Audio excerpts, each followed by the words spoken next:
résoudre ensemble l'exercice 2 de la fiche que j'ai distribuée en classe. On vous dit qu'on considère la suite un définie sur n par un égale 0,5 puissance n. Je vous rappelle que l'ensemble de définition n concerne les nombres entiers positifs ou nuls. Donc quand on vous dit des nombres entiers, c'est-à-dire qu'il ne faut pas qu'il y ait de virgule, et s'ils sont positifs ou nuls, c'est qu'ils sont supérieurs ou égaux à 0. Alors afin de résoudre cet exercice, vous allez utiliser votre calculatrice. Donc sur votre Numworks, une fois que vous l'avez allumé, vous descendez jusqu'à l'onglet Suite. Dans cet onglet, vous appuyez sur OK, vous allez choisir votre type de suite.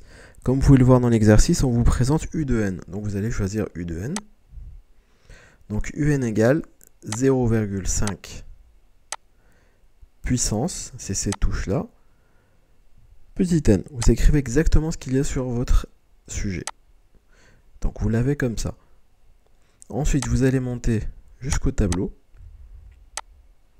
Et vous allez avoir les différentes valeurs qu'on vous demande. Donc U de 0 est égal à 1, U de 1 est égal à 0,5, U de 2 est égal à 0,25, et U de 3 est égal à 0,125. Lorsque vous avez terminé vos calculs, vous pouvez les reporter sur votre feuille. Donc U0 est égal à 1, etc. Vous les reportez ici. La deuxième question, on vous demande de calculer les différences suivantes entre deux termes consécutifs. Donc U1 moins U0, on trouve que c'est moins 0,5. U2 moins U1, donc les données vous les reprenez ici. U2 moins U1, donc U2 c'est 0,25 moins 0,5, ça fait moins 0,25.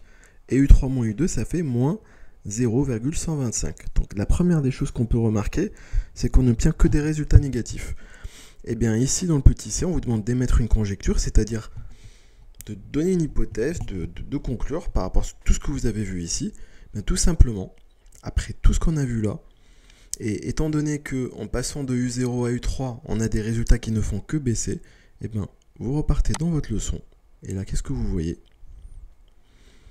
On vous dit ici que UN est décroissante si pour tout entier n, U de n plus 1 est inférieur à U de n. Donc ça veut dire que le terme suivant est inférieur au terme précédent. Si vous avez ça, et c'est exactement ce qu'on a, on peut dire que U de n est décroissante.